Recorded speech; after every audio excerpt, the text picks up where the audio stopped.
na. Yung Black Smoke. Nangangahulugan ba na bumalik na sa inyo ang inyong kapangyarihan? At nangangahulugan din bang ibinalik na ni Gaia ang kanyang katawan? Gusto na ang aking pakikipaglaro sa mga sangre. Ngayon makikita nila kung paano makipaglaro at makipaglaban ang isang batala. Mahamagigtas ni Kaya, isang malagim na pangyayari na aking nakita ang katapusan ng buong Encantadia! Habang nagtatagal tayo rito, ay lalo lamang manganganib ang buhay ng mga nilalang na nakatira rito ng dahil kay Gargan. Kasunod nito ay ang pagwasak ng buong Encantadia. Kaya dapat nating magmadali upang wakasan ng buhay ni Gargan at ang kanyang mga alagad. Matatalo natin ang lakas ni Gargan kung malalaman natin ang kahinaan niya. Ito na ang tamang pagkakataon para paramihin natin at palakasin ang ating mga hukbo. At ikaw, Mitena, ang isa sa inaasahan ko para gawin ito. Hindi pa ba sapat na ako ay narito at nakikipaglaban kasama? Narinig mo ang aking utos sa tiyo na ngayong sundin upang mapatunayan ko na mayroong saysay kung bakit kita pinalaya mula sa karsero. Kung sa tingin ninyo ay makakatulong si Perena, ay wala na akong magagawa kundi sumunod. Ngunit tiyakin nyo lamang sa akin na wala na siyang gagawing kataksilan laban sa akin. Lalong-lalo na sa aking mga anak. Iniisip ko na ibalik ko muna si ate sa Encantadia. Ayoko na gamitin pa siya ulit ni Gargan laban sa atin. Hindi mo kami maaaring iwan dito. Ako na ang maghahatid kay Gaia pauwi ng Encantadia. Huwag kayong mag-alala, titiyakin kong ligtas na makakauwi si Gaia sa inyong ada. Hindi ka na nararapat dito. Nais ko lamang makausap ang Bathaluman. Kaya't iharap mo siya sa akin ngayon din. Marahil ay hindi mo nais na muli tayong magkagulo. Rashna. Husto na, Perena. Sapagkat walang puwang at walang saysay ang iyong galit at pagbabanta rito sa Devas.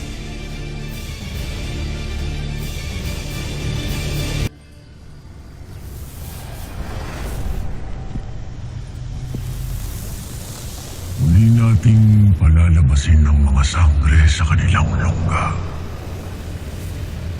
Tulad ng dati, gagawa tayo ng kaguluhan. Ngunit sino ang bibihagin natin upang maging bitag sa mga sangre? Ang mga nilalang na hindi matitiis ng mga sangre. Ilikha tayo ng isang patingong na magdadala sa mga sangre sa kanilang pagkawasak.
Lamara?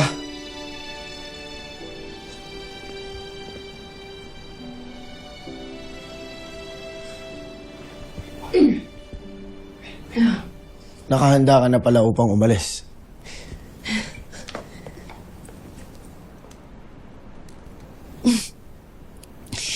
Hindi na ako makapaghintay na magbalik sa Encantadia. Isang masayang pagkakataon upang makita ko si Mira, ang ada at ang Hatoria. At maging si Soldarius. Hindi ba?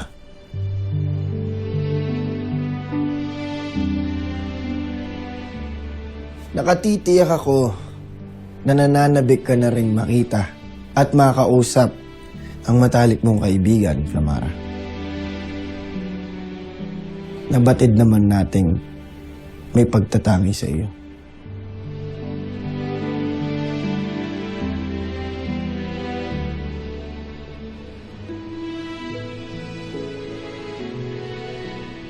At bakit ganyan ang iyong ngiti? Ano tila may ibang ibig sabihin ng iyong mga salita?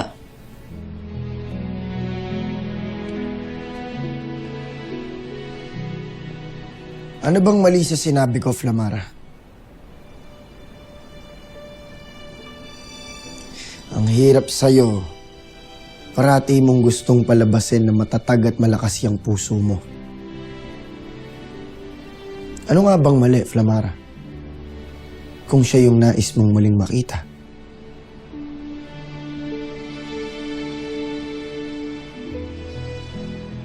Sheda Adamos!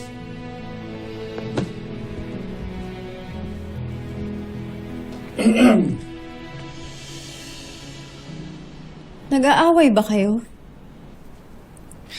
Hindi, Tera. Nagbibiro lamang ako sa ating Albe. At hindi nakakatuwa ang iyong biro. Gaya, handa ka na ba sa ating paglalakbay pabalik ng Encantadia? Natutuwa kung muli ko na makikita si Ada. Ngunit, nalulungkot ako. Pagkat mapapawalay na naman ako sa'yo, Tera.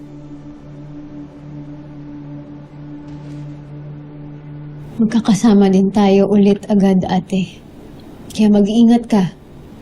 Kayong dalawa ni nanay. Ikaw rin. Kayong lahat. Tiyakin niyo na madadaig niyo sinagargan upang makabalik na kayo sa Encantadia. Gagawin namin ang aming makakaya. Hihintayin ko kayo sa Encantadia. Lalo ka na, Tera. Bumalik ka ng buhay. Kayong lahat. Pangako.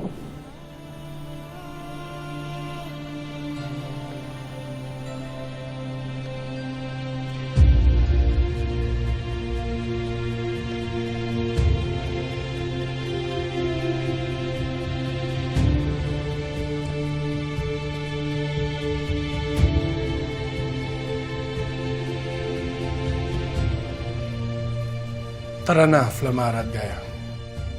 Nasa akin ang susi ng lagusan. Ihahatid ko na kayo.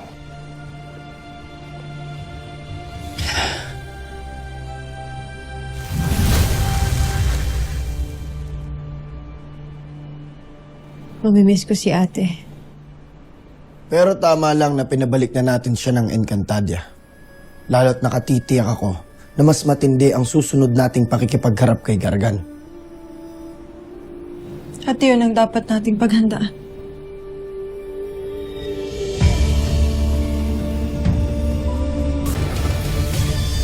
Asna mo, Narber!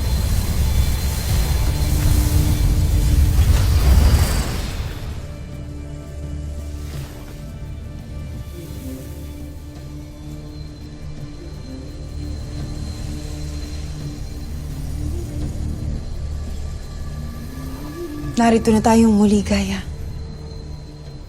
Malapit ko na rin makita ang aking Ada.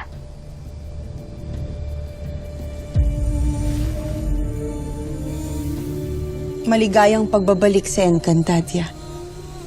Naway magtagumpay tayo sa ating layunin.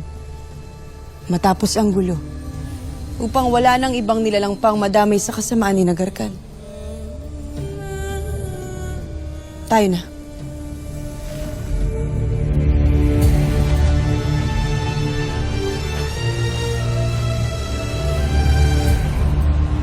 Pagpatuloy ang kaguluhan sa mundong ito, balutin ng lahat sa kadiliman at kasamaan. Gawing tiwali at bulok ang lahat ng mga nilalang. Hindi lamang sa kanilang pamamaraan, kung hindi pati na rin sa kanilang mga isip at puso.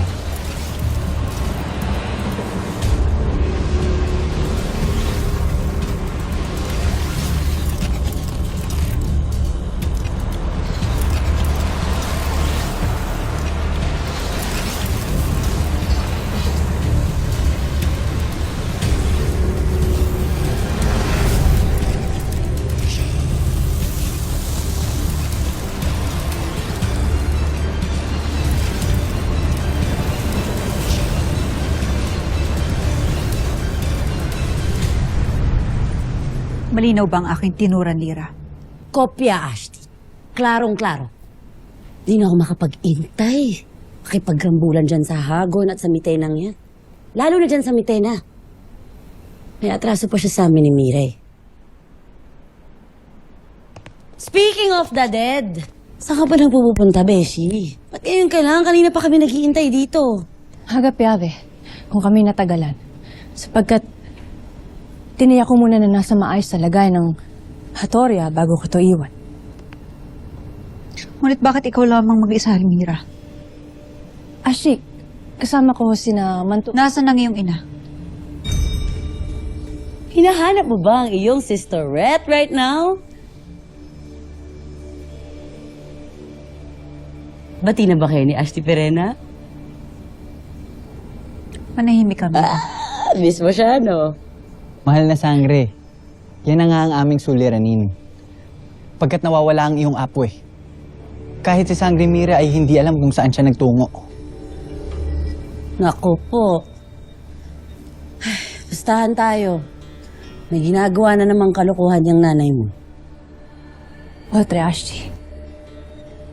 Ngunit hindi ko rin batid kailan magbabalik ang aking ada. Ngunit, ako'y narito. Nakahanda sa pagkakaloob mong tungkulin. Magaling, Mira. Kung gayon ay hayaan mong iparating ko sa iyo ang susunod nating hakbang laban kay Hagon.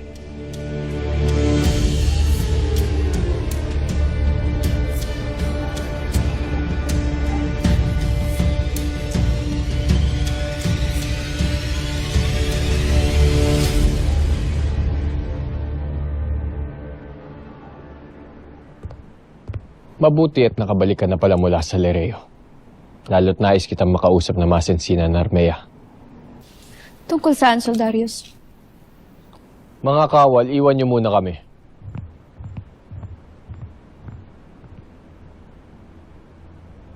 Mayroon pa rin ako mga naririnig na hindi magagandang usapin ukol sa iyo, Armea. Kaya't lalo't ingatan mo ang iyong mga galaw. Bakit kailangan mo papaikutin ng iyong mga salita? Bakit hindi mo na lang tuwirang sabihin sa akin kung anong mga hindi magagandang usapin na iyong naririnig, Soldarius?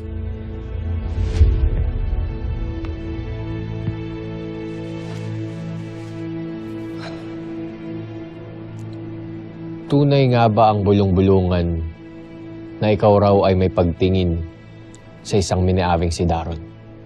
Na kaya raw mabuti ang iyong pakikitungo ay dahil sa itinatangi mo na siya. Totoo ba to, Armea?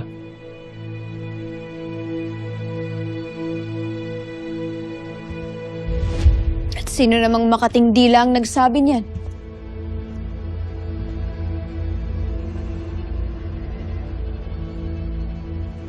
Ang iyong Ashti? Na walang ibang ginawa kundi magsabi ng kasamaan laban sa akin?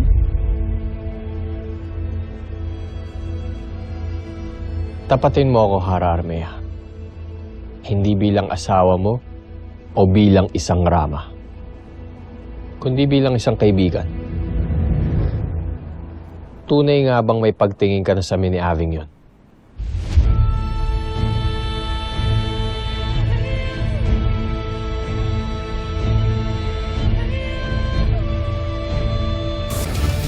Sang-ayon kami sa plano ni Hara Alena, Ashti Danaya. Asahan niyong kaisa kami sa laban na nito. Kami ni Lira. Fighting, Ashley. Kung gayon ay tayo na. At isa lang mga sangre. Mara. Aking apre. Langara. Ay, kapatid.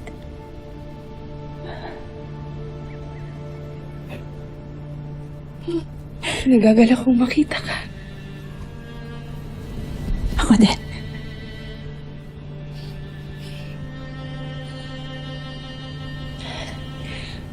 Ikaw din, Lira. Ashti. Lamara, bakit ka nandito? May nangyari ba sa mundo ng mga tao? Please lang, huwag ka na magdagdag ng bad news dito. Wala namang bad news, di ba? Okay kayong lahat. Ligtas kayo. nananalo kayo laban dun sa Gargan na yon. Tama? Di ba? Oh, as you should, girl. Galingan nyo lang dun, ha? Tama yan. Ashley, narito lamang ako upang hihatid ang iyong anak. Si Gaia.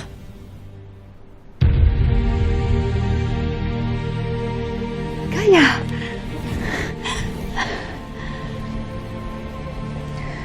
Sinamahan ko siya upang matiyak na ligtas siyang makakarating dito sa Encantadia.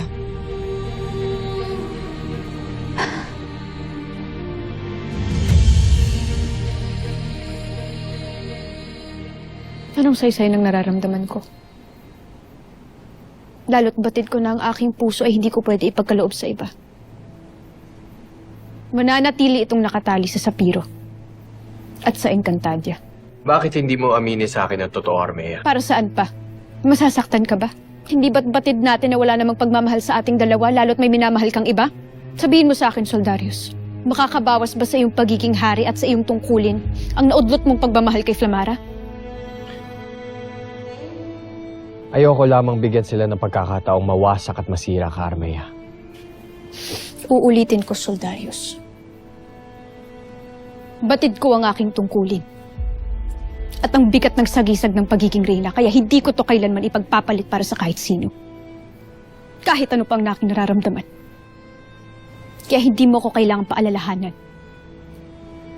Dahil tanggap ko na isinumpa tayo sa isang pagsasamang panghabang buhay na wala namang pagmamahal. Tulad ng aking mga magulang.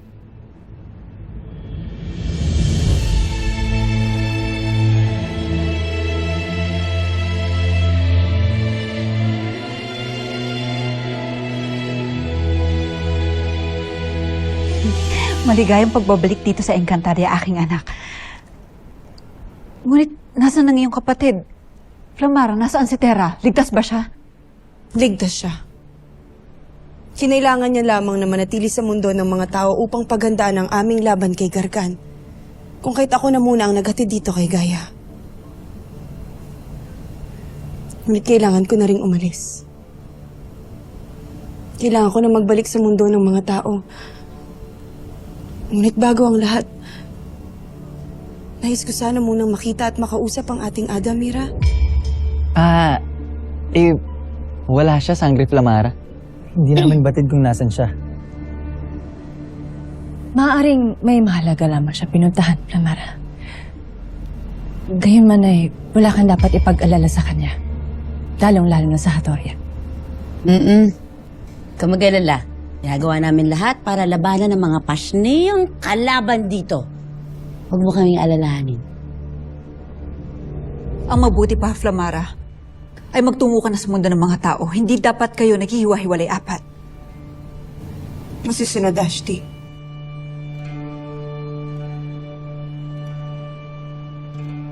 Bago ang lahat, nais ko muna sanang makita ang aking kaibigan. Nasaan si Soldarius? Nasa Sapiro.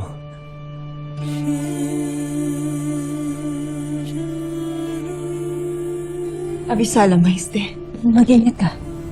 Sigurado ka? Ay, Pagtungo tayo ron ngayon din. naku, yung sisi ko! Magkakadrama sa Sapiro. Mira. Kaya na yun, no? Kaya na yun.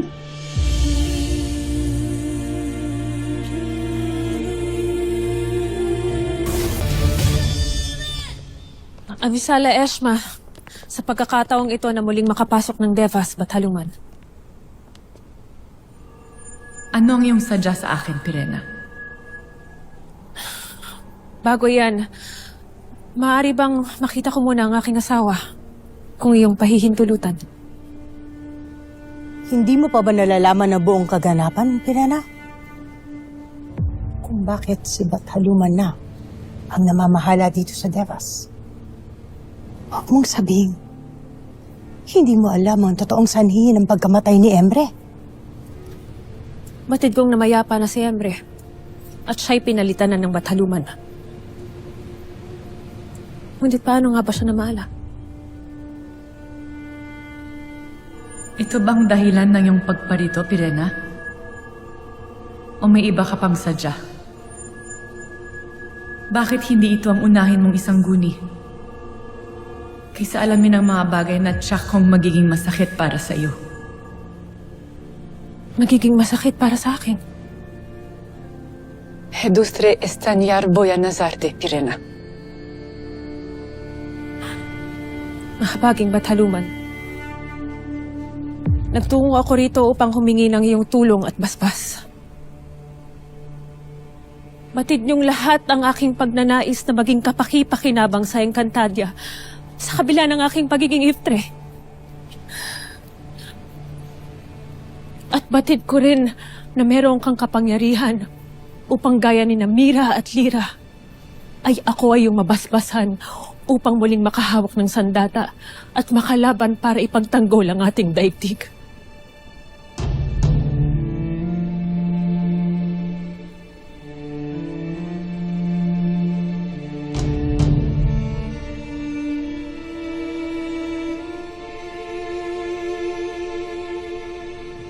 Pakiramdam ko'y wala na akong saysay.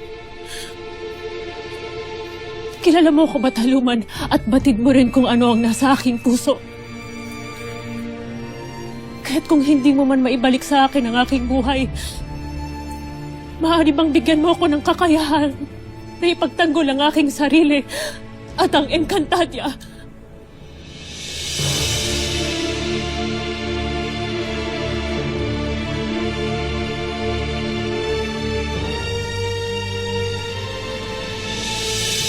Hindi na siya nakikinig sa akin. Napapaikot ni Arme ang aking pamangkin. Ano pa bang ating magagawa? Hindi natin dapat hayaang manatili sa kanyang trono. Sa ganon, si Soldarius na lamang ang bukod tanging maghahari. Bakit ganyan ang iyong kasuotan? Hindi ba't yan ay sutlanan na babagay lamang para sa isang Rama? Mapapaslam ang lahat ng sangre. Isang matinding pagkawasa. Totoo ba to? Mangyayari ba ang lahat ng aking nakita?